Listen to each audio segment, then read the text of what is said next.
नमस्कार दोस्तों, मेरा नाम है अश्वनी राजपूत और आप देख रहे हैं यूट्यूब चैनल एजुकेट। ये हमारे यूपी जीके की जो कंप्लीट कोर्स की सीरीज़ चल रही है उसका 4th वीडियो है। और पिछले वीडियो में हम लोगों ने जैसे लोकसभा और राज्यसभा होता है उसी के तर्ज पर हम लोगों के जो भी विधानमंडल के अंदर आते हैं, विधान परिषद और विधानसभा, उन सब चीज़ों को पढ़ा हुआ था। ठीक है, तो यहाँ से क्लास स्टार्ट करने से पहले एक बार मैं आपसे पूछ लेता हूँ एक दो शॉर्ट क्वेश्चन, ताकि थोड़ा सा रिवाइज बना रहे कि अपने उत्तर प्रदेश की विधानसभा में कुल कितनी सीटें। उत्तर प्रदेश की विधानसभा में कुल कितनी सीटें, अगर आपने पढ़ी होगी क्लास तो आता होगा, नहीं पढ़ी है तो मैं आपको एक बार बता देता हूँ कि उत्तर प्रदेश की जो विधानसभा है उसमें कुल 403 सीटें हैं। तो 403 जो है वो सीटें हैं। ठीक है, अभी हम लोग आगे उसी के पढ़ने वाले हैं। और विधान परिषद की सीटों की बात करें तो ये आप कमेंट में आंसर बता सकते हैं, जहाँ से भी ढूंढ के बताना है बता सकते हैं, अपने मन से याद है तो वो भी बता सकते हैं।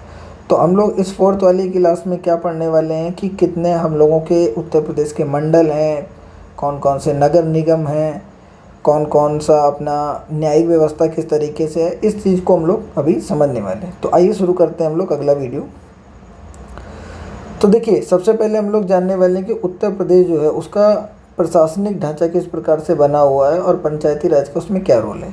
तो सबसे पहले हम लोग जानते हैं कि उत्तर प्रदेश में मंडल की संख्या कितनी है। तो उत्तर प्रदेश में कुल अभी तक जो है, आज की तारीख है आपकी, ये आज मैं वीडियो जो बना रहा हूँ मान लीजिए कि अभी जुलाई की वीडियो है, जुलाई 2026 की। ठीक है, तो जुलाई 2026 तक, अभी तक आज मान लीजिए 29, या आप देखेंगे तो ये 20 की वीडियो है, 20 जुलाई 2026 तक, यहाँ तक अभी कुल अपने 18 मंडल जो हो चुके हैं। और जो 18वां मंडल है वो अलीगढ़ है। और अलीगढ़, अगर कभी क्वेश्चन आता है कि अलीगढ़ जो है उसको 18वां मंडल कब बनाया गया, या अलीगढ़ जो है उत्तर प्रदेश में मंडल कब बना, तो अलीगढ़ को जो है 2008 में मंडल बनाया गया और ये 18वें नंबर का मंडल है। अब मंडल क्या होते हैं, तो पूरे प्रदेश की शासन व्यवस्था को सुचारू रूप से चलाने के लिए क्या करते हैं कि अलग अलग ज़िलों को, जैसे 3-4 ज़िले हैं, इनको एक ऐसे ग्रुप के अंदर दे देंगे और उसका कोई मंडल नाम दे देंगे। जैसे मान लीजिए कानपुर, और क्या बोलते हैं कि कानपुर देहात, ये सब चीज़ें हैं ना, इसी तरीके के ज़िले जो उसके अगल बगल के होंगे उसको एक ग्रुप में डाल दिया और बोल दिया ये कानपुर मंडल है। तो उस तरीके से मंडल का गठन किया जाता है। तो 75 जिलों में से कुल 18 मंडल का गठन किया गया है और अलीगढ़ जो है अपना 18वें नंबर का मंडल बना है, 2008 में बना है।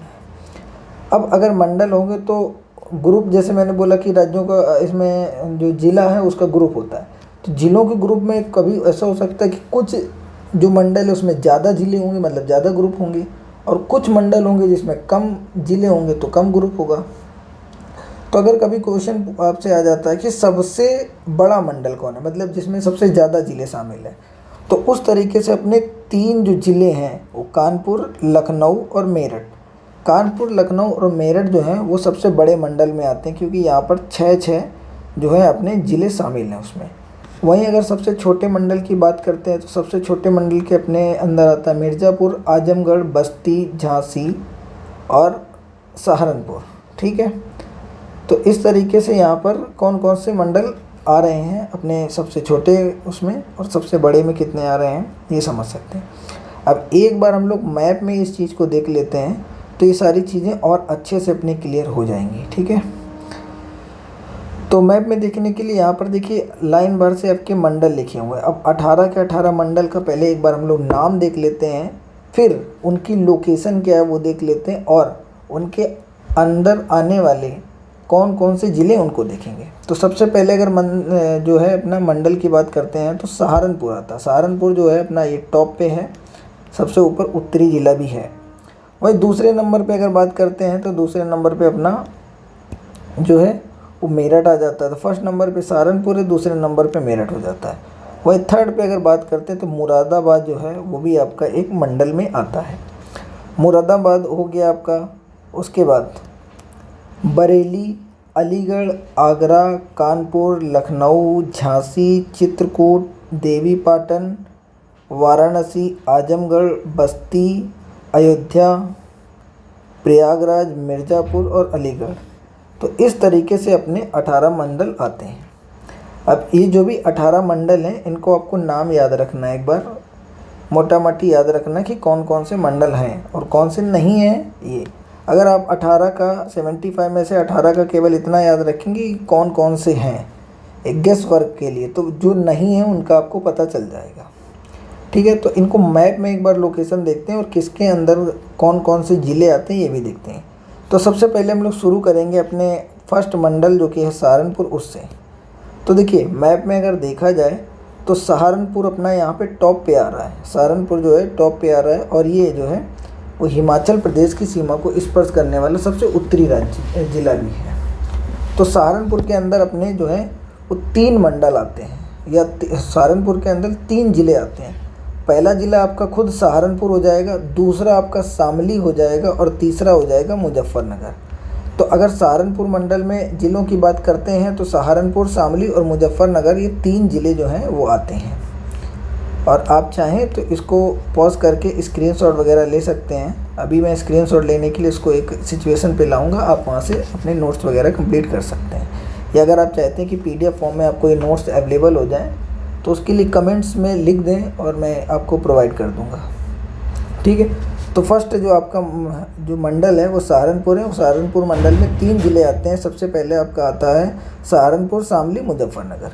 और सेकंड अगर मंडल की बात करते हैं तो सेकंड मंडल जो है वो आपका मेरठ आता है और मेरठ के अंतर्गत जो है वो आपके कुल 6 ज़िले आते हैं। इसका मतलब जो मेरठ है वो सबसे बड़े मंडलों के अंदर शामिल है।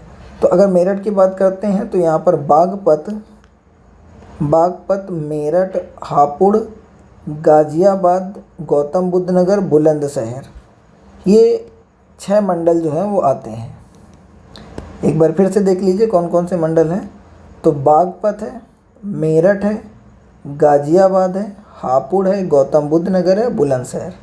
तो ये 6 के 6 जो ज़िले हैं वो मेरठ मंडल के अंदर आते हैं।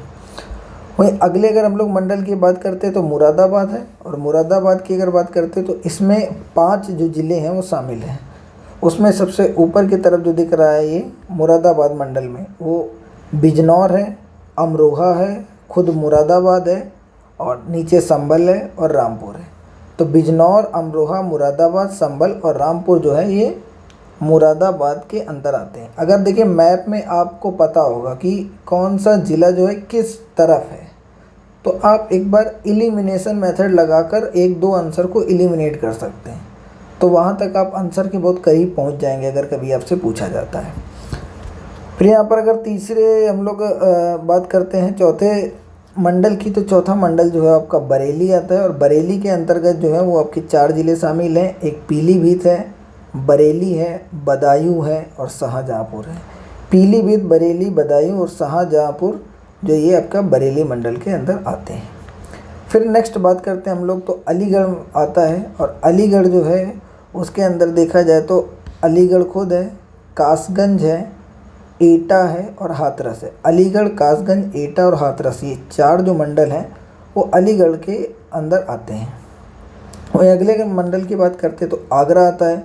और आगरा के अंतर्गत भी जो है 4 ज़िले आपके आते हैं।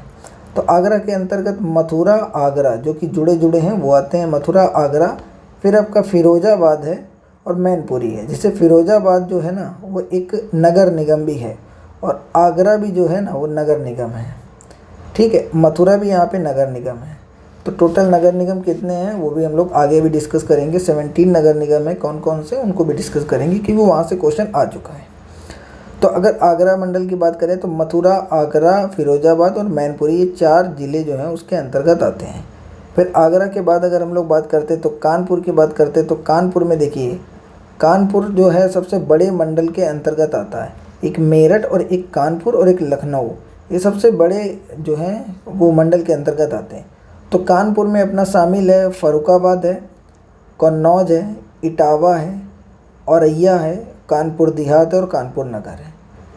तो इस तरीके से जो ये 6 ज़िले हैं कानपुर के अगल बगल के वो इसके कानपुर मंडल के अंतर्गत आते हैं। पहला तो आप फिर से एक बार देख लीजिए, फर्रुखाबाद, कन्नौज, इटावा, औरैया, कानपुर देहात और कानपुर नगर, ये 6 के 6 मंडल हो चुके हैं। अब अगर हम लोग कानपुर की बात करें तो उसी से सटा हुआ जो अगला ज़िला है वो है लखनऊ, जो कि जो है कि अपनी राजधानी भी है, और लखनऊ को 1935 में जो है परमानेंट राजधानी उत्तर प्रदेश की बना दी गई थी। 1921 में ये आंशिक रूप से राजधानी बनी थी। इसके पहले इलाहाबाद राजधानी थी, और इलाहाबाद के पहले जो राजधानी थी वो आगरा थी। ठीक है, तो हम लोग अगर लखनऊ मंडल की बात करते हैं तो लखनऊ मंडल के अंतर्गत देखिए ऊपर से अगर हम लोग जोड़ते हैं यहाँ से लखीमपुर खीरी, जो कि आपका सबसे बड़ा ज़िला है वो भी है, तो लखीमपुर खीरी है, सीतापुर है, हरदोई है, लखीमपुर खीरी, सीतापुर, हरदोई और लखनऊ, उन्नाव और रायबरेली। इस तरीके से जो ये 6 ज़िले हैं वो अपने लखनऊ मंडल के अंतर्गत आते हैं। वहीं लखनऊ मंडल के बाद अगर हम लोग बात करते हैं झांसी मंडल की, तो झांसी मंडल के अंतर्गत केवल 2 ही आपके ज़िले आते हैं। एक जालौन आता है, 3 ज़िले आते हैं, जालौन, झांसी और ललितपुर। ललितपुर सबसे निचला ज़िला जो है वो झांसी मंडल का दिखाई पड़ेगा, और ये 3 ओर से इधर की तरफ, ये पूरा इधर की तरफ, यहाँ पूरा ये एमपी मतलब मध्य प्रदेश से घिरा हुआ है। तो झांसी के अंतर्गत 3 ज़िले आ रहे हैं, जालौन, झांसी और खुद ललितपुर आ रहा है। वहीं अगर अगले बात करते हैं तो चित्रकूट मंडल की बात करते हैं तो चित्रकूट मंडल में 4 ज़िले आते हैं। उसी के अगल बगल वाले हैं महोबा, बांदा, चित्रकूट। ये एक बार मैंने आपको याद कराते समय मैप में बताया था कि एमपी को टच करने वाले कौन कौन से ज़िले हैं उसमें, तो लाइन बार से आपको बताया था कि महोबा, बांदा, चित्रकूट। तो महोबा, बांदा, चित्रकूट, और उसी महोबा के जस्ट ऊपर पड़ता है हमीरपुर, तो हमीरपुर भी इसके अंतर्गत आता है।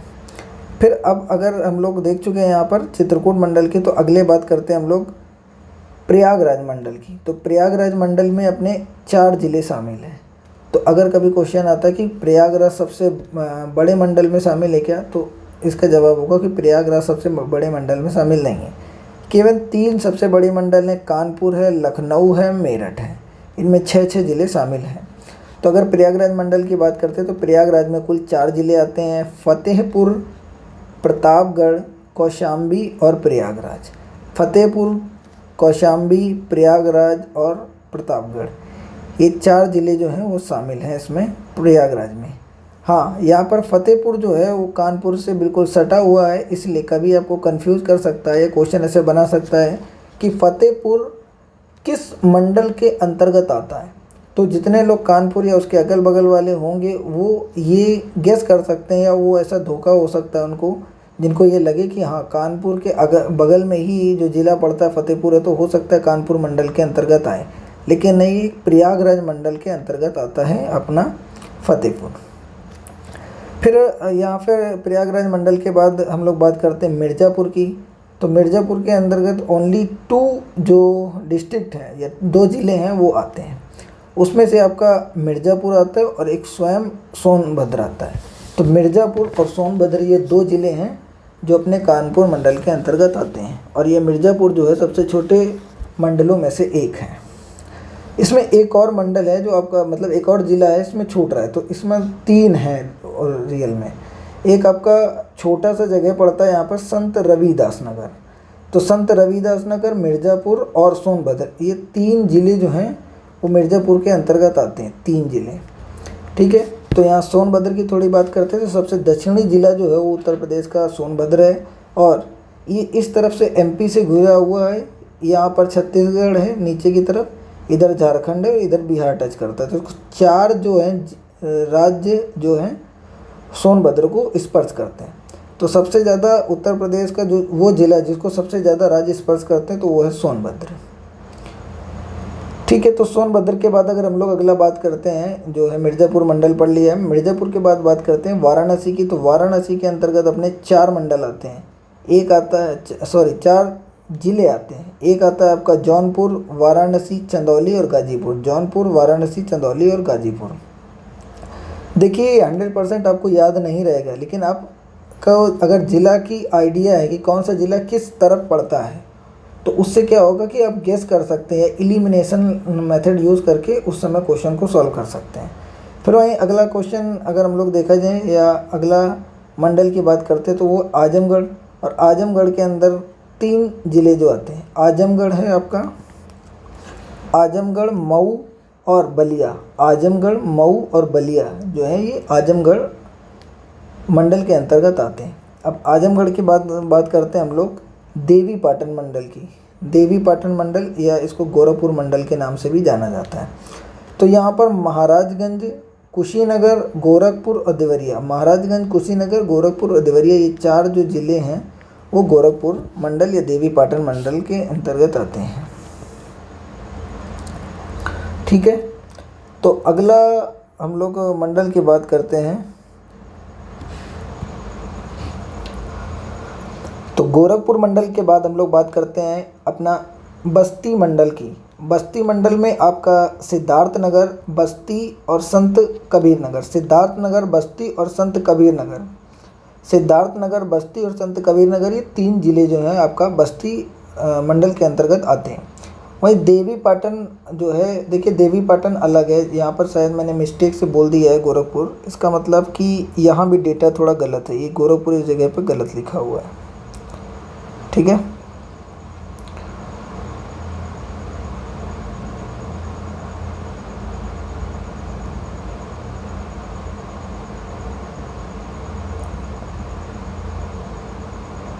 ठीक है, अभी आगे देखिए।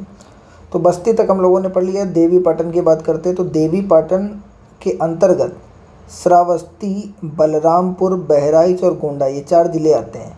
श्रावस्ती, बलरामपुर, बहराइच और गोंडा, श्रावस्ती, बलरामपुर, बहराइच और गोंडा, ये 4 ज़िले आते हैं। अब यहाँ पर आपका क्वेश्चन आता है कि इसका, यहाँ पर तो देवी पाटन नाम का कोई ज़िला ही नहीं है, तो इसका नाम देवी पाटन मंडल कैसे पड़ा होगा। देखिए क्या है कि देवी पाटन जो रियल में है ना, वो बलरामपुर में एक मंदिर है। तो देवी पाटन मंडल जो है, देवी पाटन जो आपका मंडल है वो बलरामपुर में एक फेमस मंदिर है जिसको बोलते हैं पाटेश्वरी मंदिर। तो देवी जी का मंदिर है और पाटेश्वरी मंदिर जो है उसका नाम है। और 51वां जो शक्तिपीठ है, 51 शक्तिपीठ उसमें से एक है, तो उसके नाम पर जो है वो देवी पाटन इनका नाम रखा गया और मंडल का नाम भी यहीं से पड़ गया। तो 4 ज़िले हैं, श्रावस्ती, बलरामपुर, बहराइच और गोंडा इसमें शामिल है। वहीं अगर हम लोग बात करते हैं अयोध्या मंडल की, तो अयोध्या मंडल जो है वो आपका सबसे बड़े मंडल से थोड़ा सा छोटा है, मतलब 5 इसमें ज़िले जो हैं आते हैं। एक आपका आता है बाराबंकी, अमेठी, बाराबंकी, अमेठी, स्वयं अयोध्या आता है, सुल्तानपुर आता है और अम्बेडकर नगर आता है। तो इस तरीके से बाराबंकी, अयोध्या, अम्बेडकर नगर, सुल्तानपुर और अमेठी, ये 5 ज़िले जो हैं वो आपके अयोध्या मंडल के अंतर्गत आते हैं।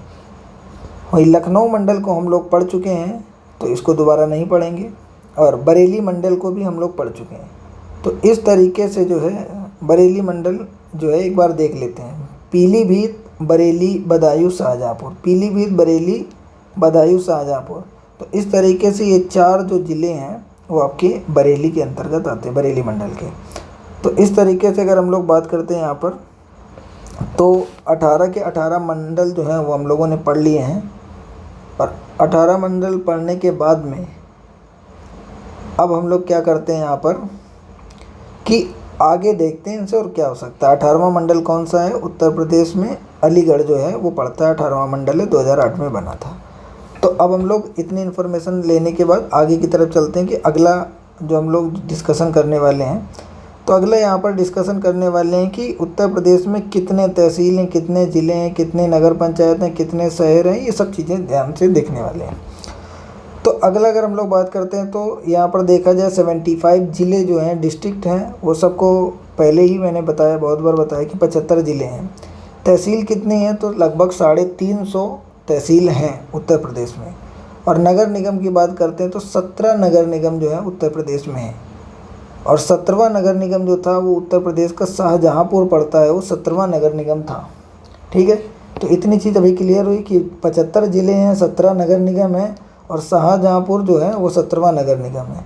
जैसे अलीगढ़ जो था 18वां मंडल था, उसी तरीके से 17वां नगर निगम जो है वो शाहजहाँपुर है। नगर निगम क्या करते हैं, नगर निगम जो है बड़े बड़े ज़िलों में पाए जाते हैं और वो क्या करते हैं कि साफ़ सफाई वगैरह मेंटेनेंस उस ज़िले का करके रखते हैं जहाँ पॉपुलेशन अधिक होती है।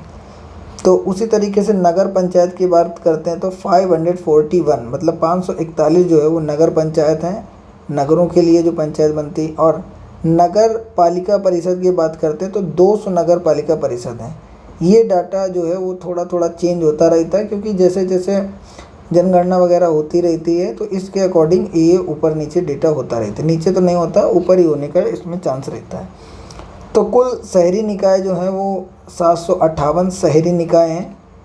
इसमें से आपको ज़्यादा चीज़ याद रखने की ज़रूरत नहीं है, लेकिन अगर आप मात्र नगर निगम कितने वो याद कर लें, ज़िले कितने वो याद कर लें, और यहाँ पर आप याद कर लें कि नगर पालिका परिषद कितने हैं, बाकी इसमें से ज़्यादा पूछने लायक चीज़ है नहीं इतना।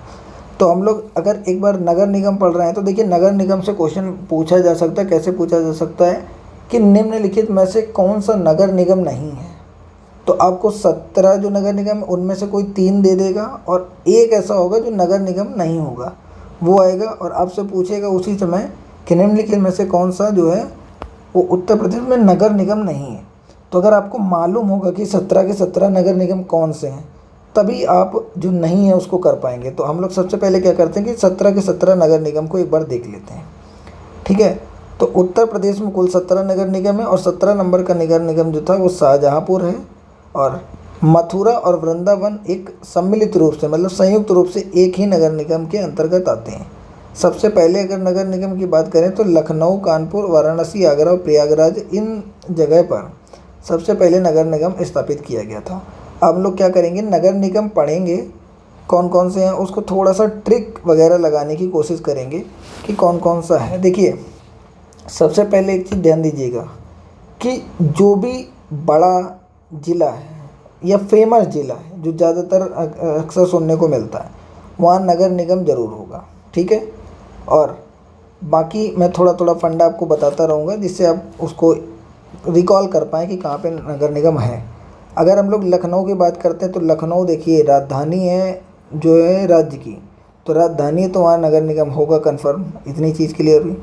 अब कानपुर देखिए बात करते हैं, कानपुर जो है वो सबसे बड़े मंडल के अंतर्गत आता है और जो सबसे बड़े मंडल के अंतर्गत आएगा वहाँ पर नगर निगम सब में है।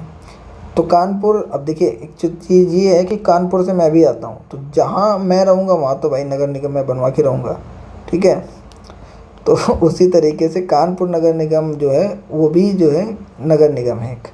फिर प्रयागराज, यहाँ पॉपुलेशन बहुत ज़्यादा निवास करती है, तो पॉपुलेशन होगी तो मेंटेनेंस भी करना पड़ेगा, तो उसके लिए प्रयागराज नगर निगम बनाया गया।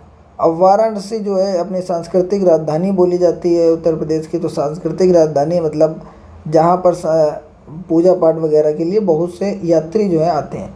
अब यात्री आएंगे तो वहाँ पर क्या करेंगे, इधर उधर जो चीज़ें हैं वो फैलाएंगी, वेस्ट इधर उधर करेंगे, तो वेस्ट करेंगे तो उसको साफ़ सुथरा रखने के लिए नगर निगम की आवश्यकता पड़ेगी ना। तो उस तरीके से जो है वाराणसी में भी आपका नगर निगम जो है पाया जाता है। वहीं आगरा, आगरा देखिए बहुत ज़्यादा फेमस है और ज़्यादा फेमस है, टूरिस्ट आते हैं वहाँ, तो मेंटेनेंस करना बहुत ज़रूरी है, इसके लिए नगर निगम बनाना ही पड़ेगा, ठीक है। आगरा हो गया। मेरठ में इसका देखिए क्या हम लोग याद कर सकते हैं, मेरठ में अगर ध्यान से देखिए तो बार बार ये लगा रट रट रट, मतलब जो मेरठ वाले लोग हैं बार बार रट रहे थे, क्या रट रहे थे कि हमको भी नगर निगम चाहिए, हमको भी नगर निगम चाहिए। तो उस तरीके से मेरठ को भी नगर निगम एक प्रोवाइड कर दिया गया कि ले भाई तू भी मज़ा कर जाके, तेरे यहाँ भी एक नगर निगम बन जाते हैं। अब गोरखपुर, देखिए गोरखपुर की बात करते हैं। तो गोरखपुर में क्या है कि देखिए अगर थोड़ा सा आपको याद हो तो जो अपने इस समय के सीएम हैं मतलब मुख्यमंत्री हैं योगी आदित्यनाथ जी, अब वो जहाँ से आते हैं गोरखपुर से ही आते हैं, तो वो जहाँ से आते हैं गोरखपुर मठ से, अगर देखिए गोरखपुर से आते हैं मुख्यमंत्री होकर, अगर गोरखपुर में ही नगर निगम नहीं होगा तो क्या मतलब हो जाएगा, है ना। एक याद रखने के लिए मैं आपको बता रहा हूँ ऐसा। तो ऐसा आप समझ लीजिए कि मुख्यमंत्री जहाँ होंगे वहाँ तो भाई नगर निगम होगा ही, तो गोरखपुर भी नगर निगम है। अब यहाँ पर झांसी की बात करते हैं, देखिए जहाँ पर झांसी है, जैसे झांसी की रानी बहुत फेमस है लक्ष्मीबाई, तो जहाँ रानी राजा ये सब रहे हैं वहाँ तो वो लोग मेंटेनेंस अपना करने के लिए कुछ ना कुछ बनाएंगे ना। तो झांसी में भी जो है वो आपका नगर निगम आता है, तो झांसी नगर निगम है। अब वहीं बरेली, देखिए बरेली में क्या है कि आप अगर देखें तो बहुत बार बरेली के नाम से गाना बहुत फेमस है, आपने सुना हो कभी कि झुमका गिरा रे बरेली के बाजार में, अभी भी एक ट्रेंडिंग में आया था दोबारा ये भी गाना। तो बरेली से याद रखिए कि झुमका गिर गया है तो भाई झुमका जो है ढूंढना पड़ेगा, तो जो है साफ़ सफाई ये सब लोग मेंटेनेंस करेंगे उसका, मतलब ढूंढने में हेल्प करेंगे क्योंकि साफ़ सफाई वालों को ज़्यादातर मिलता है ना ऐसा। तो यहाँ पर जो है साफ़ सफाई के लिए लोग रखे गए, मतलब बरेली नगर निगम स्थापित किया गया, तो बरेली में भी नगर निगम है। मुरादाबाद, ठीक है। अब यहाँ पर मुरादाबाद से आपको याद रखने के लिए मैं आपको ट्रिक बताता हूँ। मुरादाबाद से याद रखिए मुर्दाबाद। तो मुरादाबाद के लोग जो हैं वो बार बार नारे लगा रहे हैं। नारे क्यों लगा रहे हैं? क्योंकि उनके यहाँ सब कुछ बढ़िया से काम उनके शहर का प्रॉपर तरीके से हो नहीं रहा। उनके ज़िले का जो काम है वो हो नहीं रहा। साफ़ सफाई हो गया और चीज़ें मेंटेनेंस करने को हो गया, रोडें इधर उधर बिगड़ी हुई हैं, नाली इधर उधर खुदी पड़ी। तो वहाँ के लोग जो हैं वो गवर्नमेंट के ख़िलाफ़ जो है नारे लगा रहे हैं, मुर्दाबाद मुर्दाबाद। तो भाई गवर्नमेंट ने सोचा कि इनको कैसे शांत किया जाए, तो उनको शांत करने के लिए उन्होंने बोला ना कि तुम्हारी साफ़ सफाई वगैरह और जो तुम्हारा शहर है इस सबको मेंटेनेंस करने के लिए एक नगर निगम तुमको देंगे, जो कि तुम्हारी चीज़ों को अच्छे से व्यवस्थित रखेगा। तो इस तरीके से मुरादाबाद को भी नगर निगम प्राप्त हो जाता है। देखिए ये सब हाइपोथेटिकल चीज़ें हैं, मतलब मैं एक आपको याद करने के लिए लॉजिक बता रहा हूँ, जिससे आपको पता भी नहीं चलेगा कब आपको ये चीज़ें जो हैं वो याद हो गई, ठीक है। तो मुरादाबाद इसी तरीके से नगर निगम जो है वो आपका आता है। सहारनपुर, सहारनपुर से आप याद रखिए सहारा, सहारा। तो आपको सहारा लेना पड़ेगा किसका? नगर का। और अगर आपको देश में अच्छे तरीके से सुविधाओं का लाभ उठाना है तो सहारा लेना पड़ेगा नगरों का, क्योंकि नगरों में हॉस्पिटल, जॉब वगैरह सब कुछ अवेलेबल होता है। तो सहारनपुर से आप रखिए नगर का सहारा लेना पड़ेगा, तो यहाँ भी नगर निगम हो जाएगा सहारा से, ठीक है। अलीगढ़, अब अलीगढ़ का एक बहुत सी अच्छी चीज़ फेमस है, बताइए ज़रा अलीगढ़ का क्या फेमस है? तो एक गाना है कि उनके हाथों में लग जाए ताला अलीगढ़ वाला। तो देखिए ये गाना कभी अगर आपने नहीं सुना तो सर्च कीजिएगा, आपको मिल जाएगा, बहुत अच्छा गाना है। तो अलीगढ़ वाला क्या लग रहा है? ताला। तो ताला और अलीगढ़ वाला ये दोनों बहुत फेमस है। तो अलीगढ़ के ताले वगैरह जो है ना वो बहुत फेमस है। तो अलीगढ़ में भी जो है नगर निगम है। फिरोजाबाद, फिरोजाबाद मतलब अयोध्या की बात हो रही है। अब भैया जहाँ प्रभु श्री राम हैं वहाँ तो ये सब व्यवस्थाएं देखनी पड़ेंगी ना। व्यवस्थाएं देखने के लिए कोई अलग से आदमी आएगा नहीं ना। तो उसके लिए क्या है कि हमको फिरोजाबाद में भी नगर निगम देना पड़ा। फिर मथुरा, अब मथुरा, वृंदावन, यहाँ तो टूरिस्ट, देखिए जहाँ टूरिस्ट आएंगे एक चीज़ याद रखिए, जहाँ टूरिस्ट आएंगे जिसका ऐतिहासिक संबंध ज़्यादा है वहाँ आपको ज़्यादातर जो है वो नगर निगम देखने को मिलेगा। तो भाई फिरोजाबाद मतलब अयोध्या, अयोध्या में भी टूरिस्ट आते हैं इसलिए नगर निगम है। मथुरा, यहाँ भी टूरिस्ट वगैरह खूब आते हैं। मथुरा, वृंदावन बहुत सारे टूरिस्ट आते हैं, तो यहाँ भी जो है आपका नगर निगम मिलता है। वहीं अयोध्या जो बात करते हैं, अयोध्या भी नगर निगम है। फिरोजाबाद की एक चीज़ जो है आपको बहुत फेमस है, बताइए ज़रा क्या फेमस है फिरोजाबाद में? बहुत सारा, बहुत ज़्यादा फेमस है। तो फिरोजाबाद में कांच की जो वस्तु हैं उनका निर्माण होता है। तो फिरोजाबाद की चूड़ी वगैरह के लिए ये बहुत फेमस है। तो मथुरा आपको याद हो गया कि नगर निगम है, अयोध्या नगर निगम होगा ही। शाहजहाँपुर, अब देखिए शाहजहाँ, याद होगा आपको शाहजहाँ एक मुग़ल एम्परर था जिसने कुछ बनवाया था ताजमहल जैसा। तो भाई जो राजा है उसके लिए तो नगर निगम देना ही पड़ेगा ना। तो यहाँ पर शाहजहाँ जो कि मुग़ल एम्परर था, मुग़ल शासक था, तो उसके नाम से भी यहाँ पे आपको याद रख सकते हैं कि इसके यहाँ भी नगर निगम व्यवस्थित था। और गाज़ियाबाद, गाज़ियाबाद जो है ना अपना इंडस्ट्री का इतना बड़ा हब है, यहाँ बहुत सारे लोग जो हैं वो जॉब करने के लिए जाते हैं, क्योंकि बहुत यहाँ पर हार्डवेयर की जो चीज़ें हैं उनका बहुत सारा इंडस्ट्री वगैरह है। तो गाज़ियाबाद में भी जो है आपका पॉपुलेशन बहुत ज़्यादा है, इसलिए गाज़ियाबाद में भी आपका नगर निगम है।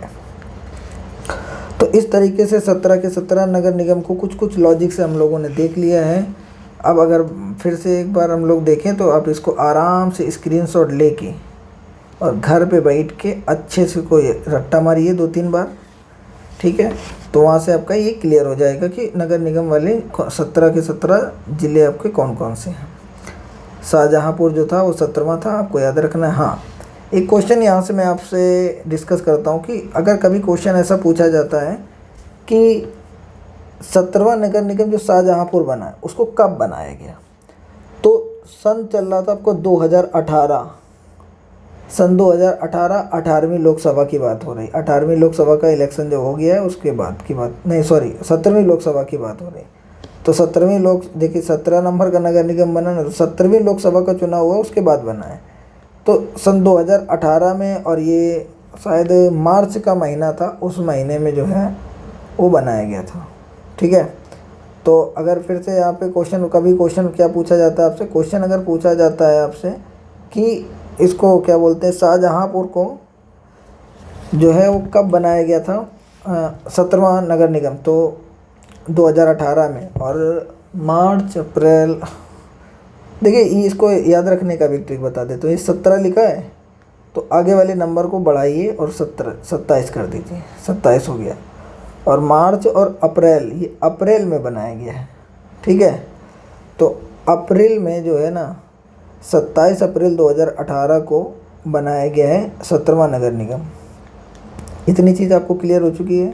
अब हम लोग आगे की चीज़ देखते हैं कि यहाँ पर उत्तर प्रदेश में जो है वो क्या हो रहा है कि किस तरीके से पंचायती राज व्यवस्था है, 2 स्तरीय, त्रिस्तरीय क्या है, कितने यहाँ पर गांव हैं, कितनी पंचायतें, ग्राम पंचायतें हैं, कितने विकास खंड हैं, ये सब चीज़ें डिस्कस करते हैं। तो देखिए पहली बात तो पंचायती राज व्यवस्था की बात करते हैं, तो जो पंचायती राज व्यवस्था है वो आपका 73 नंबर संविधान संशोधन के तहत आया था।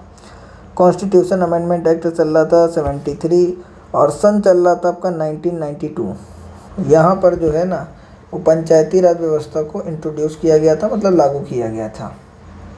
तो पंचायती राज व्यवस्था की भी क्या बोलते हैं कि 2 स्तर कहीं कहीं पर है पंचायती राज व्यवस्था की, कहीं कहीं 3 स्तर हैं। तो पंचायती राज व्यवस्था जो है ना वो आपके उत्तर प्रदेश में इसके 3 स्तर मिलते हैं। एक टॉप लेवल पे जो मिलता है वो जिला पंचायत मिलता है, सेकेंड नंबर पे आपका क्षेत्र पंचायत मिलता है, और थर्ड नंबर पे जो आपका ग्राम पंचायत मिलता है। तो जिला पंचायत, क्षेत्र पंचायत और ग्राम पंचायत, जिला क्षेत्र और ग्राम पंचायत, इन तरीके से 3 स्तर जो हैं है। क्वेश्चन ये बहुत ज़्यादा फेमस क्वेश्चन में से एक है कि पंचायती राज व्यवस्था कब लागू की गई थी। और एक और क्वेश्चन इसमें से पूछ लेता है कि पंचायती राज व्यवस्था कब लागू की गई थी, डेट भी पूछता है कि पंचायती राज दिवस कब मनाया जाता है। तो 24 है, अभी मैं बता रहा हूँ आपको, डेट याद रखनी 24। और अभी जैसे हम लोगों ने पढ़ा था ना कि 17वां नगर निगम जो है वो 27 अप्रैल 2018 को लागू हो, तो ये भी 24 अप्रैल की बात हो रही है। तो यहाँ पर 24 अप्रैल 1992 को 73वां संविधान संशोधन आया था, उसके तहत जो है ना पंचायती राज व्यवस्था स्थापित की गई थी। और अगर यहाँ से क्वेश्चन पूछ लिया जाए कि वो कौन सा गांव था जहाँ सबसे पहले जो है पंचायती राज व्यवस्था चालू हुई थी, तो वो राजस्थान का एक नागौर गांव पड़ता है। राजस्थान का गांव है नागौर, वहाँ पर सबसे पहले जो है वो स्टार्ट हुई थी पंचायती राज व्यवस्था। किसने की थी, तो स्वयं क्या बोलते हैं कि जवाहरलाल नेहरू ने सबसे पहले स्टार्ट की थी। और आई थिंक वो 1959 में उस गांव में सिर्फ बनी थी उस समय, उसको संवैधानिक दर्जा वगैरह यहाँ से मिला था, ठीक है। तो इतनी चीज़ में प्राप्त हुई कि संविधान, अगर क्वेश्चन आता है कि पंचायती राज को संवैधानिक दर्जा कब प्राप्त हुआ, तो 73वें संविधान संशोधन अधिनियम 1992 को जो है वो प्राप्त हुआ संवैधानिक दर्जा, 24 अप्रैल थी। तो उत्तर प्रदेश में 3 स्तर हैं, जिला स्तर, क्षेत्र स्तर और पंचायत स्तर। इतनी चीज़ समझ गए हम लोग। अगला बात करते हैं, तो जिले कितने, इतना तो हम लोगों को मालूम है कि इसमें टोटल 75 जिले जो हैं उत्तर प्रदेश में हैं। विकास खंड की बात करते हैं तो उत्तर प्रदेश में विकास खंड की बात करते हैं तो 826 विकास खंड है, और जितने विकास खंड है उतनी ही क्षेत्र पंचायत हैं। तो 826 जो है ना, देखिए इसको ऐसे याद रखिए, 6 2 8, तो 8 आगे लिख दिया गया है, ठीक है। तो इस तरीके से 826 जो है, क्या विकास क्या किया, मतलब विकास कितना किया, डेवलपमेंट कितना हुआ देश में, कि 6 और 2 को जोड़ के 8 बताना हम लोग सीख गए, बस इतना ही डेवलपमेंट हुआ है। तो इस तरीके से विकास खंड जो है ना आपका 826 विकास खंड, और जितने विकास खंड हैं उतने ही क्षेत्र पंचायतें हैं। अब वही उसी तरीके से न्याय पंचायतों की बात करते हैं, तो कुल जो राज्य है ना उसमें 8135 न्याय पंचायतें हैं। देखिए इस डेटा में आप क्या कर सकते हैं, ये आपको याद ही रखना है, मतलब एक बार पढ़ना ही है, जितना हो सके इसमें से आपको चीज़ें याद रखनी। क्वेश्चन ज़्यादातर नहीं बनाते हैं, यहाँ से क्वेश्चन बना सकता है, और न्याय पंचायत से क्वेश्चन बना सकता है। कुल आबाद गांव कितने हैं, ये ऊपर नीचे डेटा होता रहता है, क्योंकि जैसे जैसे अलग अलग गांव बसते और ख़त्म होते रहते हैं, ऐसा भी कभी कभी होता है। मान लीजिए कहीं पर एक छोटा गाँव बना हुआ है, उसमें 10-20 घर हैं और वो गांव एक घोषित हो चुका है, कभी ऐसा हुआ कि खूब बाढ़ आई या ऐसा कुछ खतरनाक हो गया कि बादल फट गया ऐसा, तो पूरा का पूरा गांव तबाह हो जाता है, तो वहाँ पूरा पूरा गांव ख़त्म हो जाता है। तो उस तरीके से गांव की संख्या बढ़ भी सकती है और घट भी सकती है। ठीक है, तो यहाँ पर विकास खंड कितने हैं, तो 826 हैं, क्षेत्र पंचायतें 826 हैं, न्याय पंचायतें 8135, 8135 न्याय पंचायतें हैं। और देखिए यहाँ पर इस नंबर को आप ध्यान से देखिए, 3 नंबर 813, 813 ये लिखा है। तो कुल आबाद गांव जो है ना वो 97 और 813 मतलब 97 813 जो है वो कुल आबाद गांव है। अब आबाद गांव क्या होते हैं वो भी हम लोग समझ लेते हैं। आबाद गांव ऐसे गांव को बोलते हैं जिसमें अभी पॉपुलेशन निवास कर रही है, मतलब यहाँ पर लोग रह रहे हैं, पीपल जो है ना, पीपल जो है वहाँ पे निवास कर रहे हैं मतलब रह रहे हैं, तो ऐसे गांव को आबाद गांव बोलते हैं। तो कोई ऐसा भी गांव होता है क्या कि जहाँ लोग नहीं रह रहे? तो बहुत सारे ऐसे गांव हैं जहाँ जिस गांव को लोगों ने पूरी तरीके से छोड़ दिया है, और ऐसे लगभग जो है 6000 से ऊपर गांव पड़ेंगे आपके। ठीक है, तो ऐसे गांव जहाँ पर लोग नहीं रहते हैं वो आबाद गांव नहीं होते हैं। तो आबाद गांव की संख्या कितनी है? 97,813। कुल गांव कितनी है? तो कुल गांव लगभग जो है वो 1,06,774 के करीब है, इससे प्लस भी हो सकते हैं। ठीक है, इसी के अगल बगल ये डेटा आपसे कभी नहीं पूछा जाएगा। आबाद गांव हो सकता है पूछा जा सके, लेकिन विकास खंड वगैरह आपसे पूछ सकता है। न्याय पंचायतें कितनी ये पूछ सकता है। तो इतनी चीज़ क्लियर हुई। कुल ग्राम पंचायतें कितनी हैं? तो 58,189 के करीब हैं, और ये डेटा आपसे नहीं पूछा जाएगा क्योंकि ये ऊपर नीचे ग्राम पंचायतें होती रहती हैं। ठीक है, अब ये जो शासन व्यवस्था है, जैसे आपका पंचायती राज हो गया, इन सब में क्षेत्र पंचायत, न्याय पंचायतें हो गई, ग्राम पंचायत हो गया। ठीक है, तो इसमें महिलाओं को कुछ आरक्षण प्राप्त है क्या? तो महिलाओं को 33% आरक्षण, मतलब 33% मतलब 1/3 का आरक्षण जो है ना, वो 1/3 का आरक्षण इसमें ग्राम पंचायत में सदस्यता के लिए, या इसमें जो है ना 33% का आरक्षण प्राप्त है, 1/3 का। ये क्वेश्चन बहुत बार पूछा गया है कि महिलाओं को कितने प्रतिशत का आरक्षण प्राप्त है ग्राम पंचायत में या विकास खंडित कार्य में। तो 1/3 मतलब 33% का आरक्षण प्राप्त है। वह उत्तर प्रदेश की न्यायिक व्यवस्था की अगर हम लोग बात करते हैं तो देखिए उतना टॉपिक हमारा ख़त्म हो चुका है। अब उत्तर प्रदेश की न्यायिक व्यवस्था की बात करते हैं तो किस तरीके से कितने जज हैं, कहाँ पर हमारा हाई कोर्ट है, कहाँ पर लोक अदालत है, कहाँ उनको ट्रेनिंग दी जाती है, ये सब चीज़ों पे हम लोग बात करते हैं। तो सबसे पहले अगर हम लोग देखते हैं तो अपना जो उत्तर प्रदेश है उसका हाई कोर्ट जो है वो इलाहाबाद हाई कोर्ट आता है। इंग्लिश में इलाहाबाद है और हिंदी में लिखा इलाहाबाद है। इसका वर्तमान में नाम प्रयागराज कर दिया गया है, लेकिन हाई कोर्ट को इलाहाबाद हाई कोर्ट के नाम से ही जाना जाता है। अगर इलाहाबाद है तो सबसे, देखिए ये जो हाई कोर्ट है उत्तर प्रदेश का इलाहाबाद हाई कोर्ट, ये सबसे पुराने हाई कोर्ट में से एक आता है, और इसकी स्थापना जो होती है ना वो 17 मार्च को होती है, 17 मार्च 1866 को। 1866 का मतलब समझ रहे हैं आप कि लगभग 80-90 साल पहले, आज़ादी के 80-90 साल पहले से ही जो है ना ये स्थापित हो चुका था इलाहाबाद उच्च न्यायालय। तो 17 मार्च 1866 को 1866 यहाँ पर इतने पे इसकी स्थापना हो चुकी थी। इसका मुख्यालय कहाँ है? तो प्रयागराज में इसका मुख्यालय है, और इसकी एक ब्रांच जो है ना, उसकी एक ब्रांच लखनऊ में भी है जिसको खंडपीठ बोलते हैं। तो कभी क्वेश्चन आपसे पूछा जाए किसी भी एग्ज़ाम में कि इलाहाबाद हाई कोर्ट या इलाहाबाद उच्च न्यायालय की खंडपीठ कहाँ स्थित है, और 4 ऑप्शन दे देगा, तो लखनऊ जो है ना इसका आंसर हो जाएगा कि लखनऊ में उत्तराखंड इलाहाबाद उच्च न्यायालय की खंडपीठ है, मतलब एक ब्रांच है वहाँ भी। अब यहाँ पर बात करते हैं कि उसमें उच्च न्यायालय जो है, देखिए 2 तरीके के न्यायालय होते हैं भारत में। सबसे ज़्यादा जो पावरफुल न्यायालय हैं वो 2 तरीके के, एक आपका आता है सुप्रीम कोर्ट उच्चतम न्यायालय, एक होता है हाई कोर्ट मतलब उच्च न्यायालय। तो सुप्रीम कोर्ट जो है वो सुप्रीम है, सबसे पावरफुल है, मतलब पूरे देश में सिर्फ एक है। ठीक है, तो सभी जब आपको किसी भी हाई कोर्ट वगैरह से न्याय नहीं मिल पाता है या आप सेटिस्फाइड नहीं हो सकते हैं, तब आप इसमें सुप्रीम कोर्ट या उच्चतम न्यायालय में जा सकते हैं, डायरेक्ट नहीं जा सकते हैं। इतना चीज़ याद रखना। डायरेक्ट कब जा सकते हैं? जब आपका फंडामेंटल राइट मतलब मौलिक अधिकार है उनका हनन होता है, तो उस कंडीशन में आप सुप्रीम कोर्ट जो है उच्चतम न्यायालय जा सकते हैं, ठीक है। तो सभी राज्यों को हाई कोर्ट मतलब उच्च न्यायालय प्राप्त होते हैं। तो उत्तर प्रदेश का जो उच्च न्यायालय है उसमें कुल जो न्यायाधीश हैं, जज हैं, उनकी जो टोटल संख्या हो सकती है 160 हो सकती है। और 160 में एक जो मुख्य न्यायाधीश है ना उसको भी शामिल किया गया, मतलब कि जो है 159 जो है अन्य न्यायाधीश होंगे, अदर जज होंगे, और एक उनका हेड होगा। हेड मतलब मुख्य न्यायाधीश होगा। तो इस तरीके से 160 जो है ना टोटल संख्या उनकी यहाँ पे मान्यता प्राप्त है।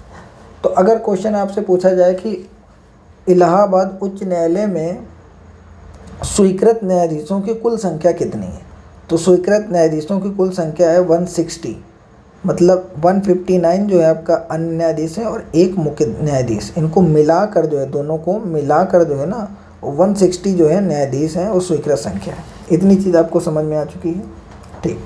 अब अगला क्या देखते हैं कि उपभोक्ता संरक्षण आयोग। उपभोक्ता संरक्षण आयोग क्या होता है कि जितने भी कंज्यूमर होते हैं, कंज्यूमर का मतलब जो भी प्रोडक्ट हम लोग दुकान पे जैसे जाके कोई चीज़ खरीद रहे हैं, जैसे मैगी खरीद रहे हैं, चीनी खरीद रहे हैं, चाय खरीद रहे हैं, साबुन खरीद रहे हैं, तो हम लोग जो भी उसका उपभोग करने के लिए, यूज़ करने के लिए खरीद रहे हैं, तो हम लोग उपभोक्ता आते हैं। तो उपभोक्ताओं के साथ भी गलत हो सकता है। क्या गलत हो सकता है? हो सकता है कि आपको रेट से ज़्यादा चीज़ें पकड़ाई जा रही हो, ज़्यादा रेट वसूला जा रहा हो, या हो सकता है आपको लोकल प्रोडक्ट दिया जा रहा हो। तो उनके अधिकारों के संरक्षण के लिए उपभोक्ता संरक्षण आयोग का गठन किया गया था, ठीक है। और पूरे राज्य में सिर्फ एक उपभोक्ता संरक्षण आयोग है, पूरे राज्य में एक है।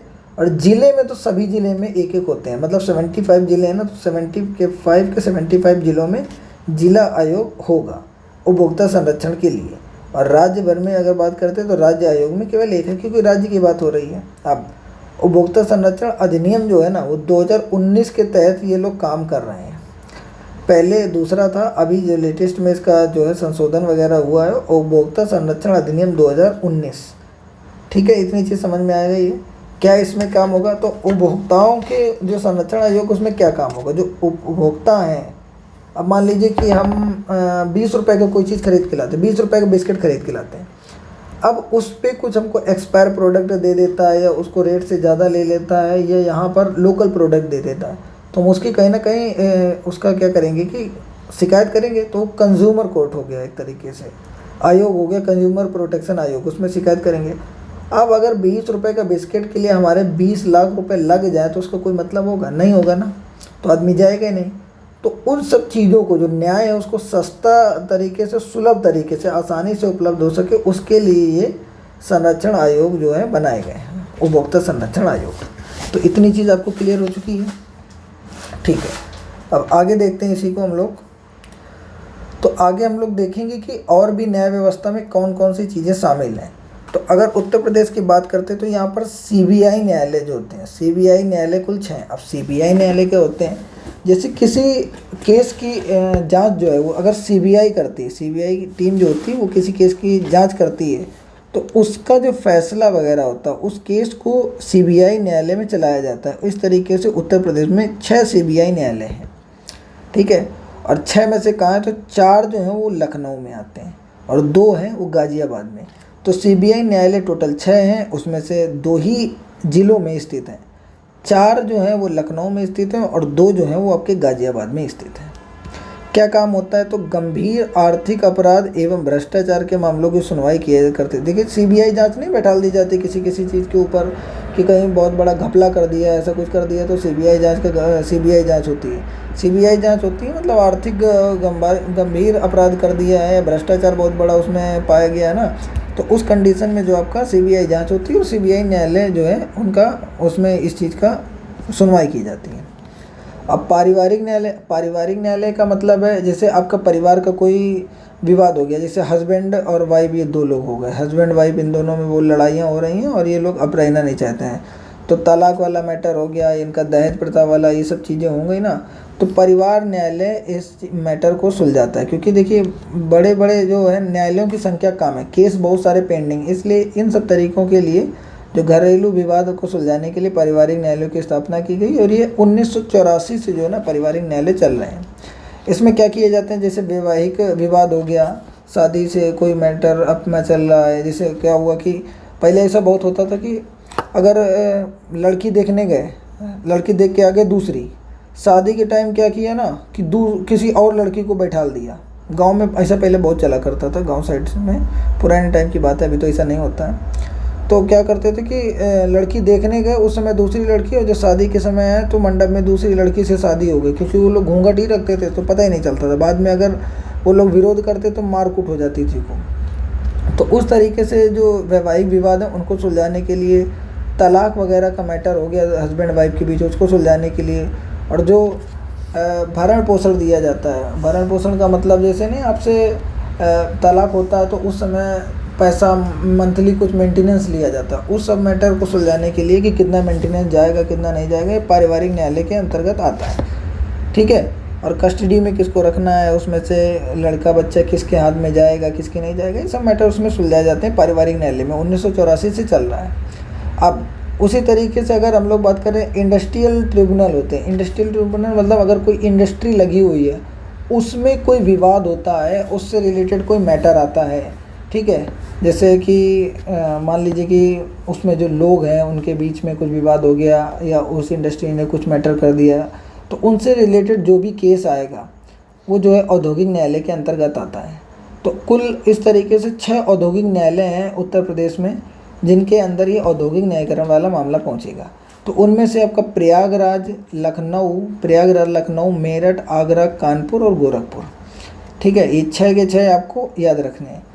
तो औद्योगिक, देखिए क्या ज़्यादातर पूछता है, नंबर पूछ लेता है कि औद्योगिक न्यायालय कितने उत्तर प्रदेश में, तो 6 हैं। कौन कौन से हैं? प्रयागराज, लखनऊ, मेरठ, आगरा, कानपुर, गोरखपुर। और पारिवारिक न्यायालय की कब स्थापित हुआ था? पारिवारिक न्यायालय कब से चल रहा है? 1984 से चल रहा है। सीबीआई न्यायालय कितने? 6 हैं। कितने जिलों में? 2 जिलों में हैं। ठीक है, इस तरीके से आपको याद रखना चाहिए। अब पारिवारिक न्यायालय के बाद अगर हम लोग यहाँ पे औद्योगिक न्यायालय देख लिए हैं, अब उसके बाद वाणिज्यिक न्यायालय की बात करते हैं। तो ये क्वेश्चन पूछा जा चुका है, कॉमर्शियल कोर्ट। क्वेश्चन एक बार आया था किसी एग्ज़ाम में, अभी एग्जैक्ट मुझको याद नहीं कि किस एग्ज़ाम में आया था, लेकिन ये पूछा गया था कि जो वाणिज्यिक न्यायालय है उत्तर प्रदेश में, वाणिज्यिक न्यायालयों की संख्या कितनी है, और ऑप्शन दिया गया था। उत्तर प्रदेश में वाणिज्यिक न्यायालयों की संख्या कितनी है, और उसमें ऑप्शन दिया गया था। तो उत्तर प्रदेश में, हाँ, एक बार जैसे क्वेश्चन पूछा गया था कि उत्तर प्रदेश में कुल केंद्रीय कारागार कितने हैं। केंद्रीय कारागार मतलब सेंट्रल लेवल पे जो अपने जेल होती है वो कितनी है, तो उसमें 7 जो है ना केंद्रीय कारागार हैं। तो इस तरीके से भी क्वेश्चन पूछा गया था। तो वाणिज्यिक जो अपना कमर्शियल कोर्ट है वो कुल 13 कमर्शियल कोर्ट है। ये क्या मतलब? कॉमर्स से रिलेटेड, मतलब वाणिज्य व्यापार से रिलेटेड मुद्दे सुलझाते हैं, कॉर्पोरेट मामलों को मुद्दे सुलझाते हैं। ठीक है, ये सब मुद्दे इनके अंतर्गत आते हैं। श्रम न्यायालय का मतलब लेबर कोर्ट है। अब लेबर कोर्ट क्या चीज़ होता है कि जैसे मान लीजिए कि एक कोई घर बन रहा है या कोई फैक्ट्री है, ठीक है, इस तरीके से ये कोई फैक्ट्री, यहाँ पर 10 लेबर वर्क कर रहे थे। अब इन्होंने क्या किया कि इस फैक्ट्री ने काम करने के बाद जब इनके मंथली पेमेंट वगैरह देने की बारी आई तो बोल दिया कि नहीं, हम तुमको कंपनी से बाहर निकालते हैं, तुमने सही काम नहीं किया, ये वो तुम्हारा हमारा लॉस करा दिया, वैसे कुछ बोल के इनको भगा देते, पेमेंट भी नहीं देते। अब उस कंडीशन में ये क्या करेगा? अगर पुलिस के पास जाएगा तो पुलिस क्या करेगी? आपको लगता है कि पुलिस इसकी बात सुनेगी? पुलिस सुनेगी इस इंडस्ट्री वाले आदमी की बात, इस फैक्ट्री की बात, क्योंकि ये देगा पैसा। मान लीजिए लेबरों को बकाया देना 10 लाख, ये इनको देगा 20,000। 20,000 में ये लेबर को मार कूट के वहाँ से भगा देंगे, और लेबर आदमी इन सब पुलिस के चक्कर में पड़ना नहीं चाहता। तो अगर पड़ भी जाता है तो उन सब का जो फैसला है वो फैसला लेबर कोर्ट के अंतर्गत आता है। तो इस तरीके से उत्तर प्रदेश में कुल 20 लेबर कोर्ट हैं, और उन 20 लेबर कोर्ट में क्या किया जाता है कि जो कर्मचारी और नियोक्ता है, कर्मचारी मतलब जो काम करने वाला है, नियोक्ता मतलब जिसने उसकी भर्ती की है, उन दोनों के बीच में अगर कोई विवाद होता है तो इसमें लेबर कोर्ट में सुलझाया जाएगा। वेतन वाला विवाद होता है, मतलब अगर पेमेंट नहीं दे रहा तो उसका जो मैटर होता है वो यहाँ पर श्रम या लेबर कोर्ट के अंतर्गत आता है। सेवा संबंधी मामले, मतलब उसने सर्विस वगैरह दे दी है, मतलब अपना काम कर दिया है, फिर उसके बाद कुछ मैटर हो रहा है उसमें, तो उससे रिलेटेड कोई भी मैटर आता है तो लेबर कोर्ट में उसको सुलझाया जाता है। इतनी चीज़ समझ गए हैं। अब इन सब ये जो अधिकारी हैं जो इनको रूल कानून ये सब चीज़ में सुनवाई कर रहे हैं, जैसे मान लीजिए आपका जज वगैरह हो गया, तो इन सबको भी तो कहीं ना कहीं ट्रेनिंग देनी पड़ती होगी, तब तो ये न्याय कर पाएंगे, तब तो इनको धाराएं याद होंगी, तब ये समझ पाएंगे कि जो अभी हमारे सामने केस आया है उसमें कौन गिल्टी है कौन नहीं है, ये सब चीज़ें। तो इनके लिए क्या किया गया था, इन सबको ट्रेनिंग के लिए इन सब लोगों को जो जज वगैरह होते हैं या सरकारी वकील होते हैं, तो इनकी ट्रेनिंग के लिए judicial training and research institute का गठन किया गया। तो ये उत्तर प्रदेश के लखनऊ में JTRI मतलब judicial training and research institute बना हुआ है। तो यहाँ पर क्या किया जाता है कि लखनऊ में बना हुआ है, तो लखनऊ में बना है उत्तर प्रदेश में। तो इसकी स्थापना पहले देख लेते हैं। इसकी स्थापना होती है आपकी 1986 में, 1986 में इसकी गठन होता है। तो judicial training and research institute मतलब न्यायिक अनुसंधान एवं प्रशिक्षण संस्थान में क्या किया जाता है कि जितने भी न्यायिक अधिकारियों का प्रशिक्षण होता है, मतलब जितने भी न्याय करने वाले हैं, न्याय करने वाले जज वकील ये सब जो उस पेशे में शामिल हैं, ठीक है, गवर्नमेंट, उनको यहाँ पर ट्रेनिंग दी जाती है। जो विधिक अनुसंधान होंगे मतलब जो लॉ वगैरह बनाते हैं उनको यहाँ पे ट्रेनिंग दी जाती है। न्याय जो अभी न्याय व्यवस्था चल रही है उसमें क्या सुधार होना चाहिए, इन सब चीज़ों को यहाँ पर रिसर्च किया जाता है यहाँ पर, ठीक है। और ये सब चीज़ें मतलब लीगल वगैरह पे रिसर्च वगैरह होती है, यही सब चीज़ें किया जाता है कि यहाँ पर जितने भी सरकारी जो न्याय से रिलेटेड है, लॉ से रिलेटेड है, इन लोगों को यहाँ पर ट्रेनिंग दी जाती है। तो इसकी स्थापना जो होती है 1986 में होती है। इसका मुख्यालय कहाँ पर है, ये कहाँ पर बना हुआ, तो लखनऊ में। तो क्वेश्चन अभी कभी पूछा जाता है कि न्यायिक अनुसंधान एवं प्रशिक्षण संस्थान जो है वो कहाँ पर है, तो लखनऊ में है। कब स्थापित हुआ, 1986 में। अब अगला हम लोग देख लेते हैं कि कितने उत्तर प्रदेश में कारागार हैं और कारागार व्यवस्था कैसी है, इन सब चीज़ों को समझते हैं, ठीक है। तो अभी ज़्यादा नहीं, हम लोगों की बहुत थोड़ी देर की 8-10 मिनट की वीडियो और बची है, उसके बाद ये हम लोगों का टॉपिक पूरा जो है ये उत्तर प्रदेश में जो मेन चीज़ें हैं, कैसे प्रशासन वर्क कर रहा है, क्या उसकी स्थिति, ये सब अपना जो है ख़त्म हो जाएगा आज से। तो इसके बाद जो है हम लोग स्टार्ट करेंगे अपना जलवायु वगैरह की, उत्तर प्रदेश की जलवायु कैसी है, मिट्टी कैसी है, मानसून कैसा है, इन सब चीज़ों को, और जो है मतलब अब भौतिक चीज़ों को पढ़ना हम लोग चालू करेंगे। ये अभी तक उसकी संरचना के बारे में, प्रशासन व्यवस्था के बारे में हम लोग पढ़ रहे थे, ठीक है। कौन सी जनजाति कहाँ पे पाई जाती है, कौन सा नृत्य होता है, कौन से मेले लगते हैं, कौन सी नदियाँ हैं, ये सब आगे आने वाली वीडियो में हम लोग पढ़ेंगे। तो अगर आपको ये अभी तक अगर आप यहाँ पे जुड़े हुए हैं, मतलब आप थोड़ा बहुत इंटरेस्टेड है अपनी पढ़ाई को लेकर, और अगर आप इतना भी हम लोग की वीडियो तक पहुँच गए हैं, तो अब उम्मीद है कि आपको चैनल को सब्सक्राइब कर देना चाहिए और इस वीडियो को एक छोटा सा लाइक का बटन दबा देना चाहिए। देखिए एक चीज़ समझिए कि जो यूट्यूब है उसमें ज़्यादातर लोग पढ़ के कभी नौकरी या जॉब नहीं कर पाते हैं। उसका रियल में कारण ये है कि यूट्यूब में ज़्यादातर मैंने देखा है कि उन लोगों के व्यू बढ़ता है जो लोग रील वाले टीचर हैं, मतलब जो तुमको हंसी मजाक लगाएंगे, ठीक है, पढ़ाई की बातें 10%, बाकी सब बातें आपसे करते रहें 50%, 100%, 90% बातें हंसी मजाक ये सब चीज़ों की बात करें, तो उनको देखेंगे आप बड़े इंटरेस्ट के साथ। लेकिन रियल में आप उनसे पढ़कर कभी भी जॉब नहीं कर पाएंगे। इसीलिए जितने भी कभी आपने देखा ना कि जितने भी पेड कोर्स होते हैं वो क्लासें बड़ी बड़ी होती हैं और वहाँ पर आपको ये सब चीज़ें बहुत कम देखने को मिलती हैं। और जहाँ पर इन क्लासेस में बहुत ज़्यादा प्रॉब्लम हो रही है, जैसे चैट खोल के रख दिया गया ये सब चीज़ें, तो उस कंडीशन में क्या होता है कि बच्चे बहुत डिस्टर्ब होते हैं, पढ़ नहीं पाते हैं, डिस्टर्ब हो जाते हैं वहाँ पे। तो अगर आप सच में जॉब वगैरह करना चाहते हैं तो ये रील वाले टीचरों से थोड़ा दूर रहें और सीरियस होकर पढ़ाई करें। कुछ दिन पढ़ाई करेंगे, सीरियस होकर चीज़ों को रिवीजन करेंगे, तो आप उम्मीद है कि जल्दी इस लाइन में सक्सेसफुल हो जाएंगे। वरना आप पंचवर्षीय योजना के तहत 4 साल 5 साल प्रिपरेशन ही करते रहेंगे। कोई आपसे कभी भी पूछेगा क्या कर रहे हैं, तो तैयारी कर रहे हैं। ये तैयारी कर रहे हैं से तैयारी हो गई तक पहुंचना है आपको, ठीक है। तो उत्तर प्रदेश की कारागार व्यवस्थाओं को हम लोग समझते हैं। तो उत्तर प्रदेश में अगर कारागारों की बात करते हैं, टोटल जो है वो 72 कारागार हैं। जितने भी कारागार मिलाकर जिला कारागार, केंद्रीय कारागार, उप कारागार, आदर्श कारागार और क्या बोलते हैं कि महिला के लिए जो कारागार हैं, इन सबको मिलाकर टोटल 72 हैं। उसमें से जो आपके जिला कारागार हैं वो आपका 62 हैं। तो जिला कारागार 62 हैं, कुल 72 हैं।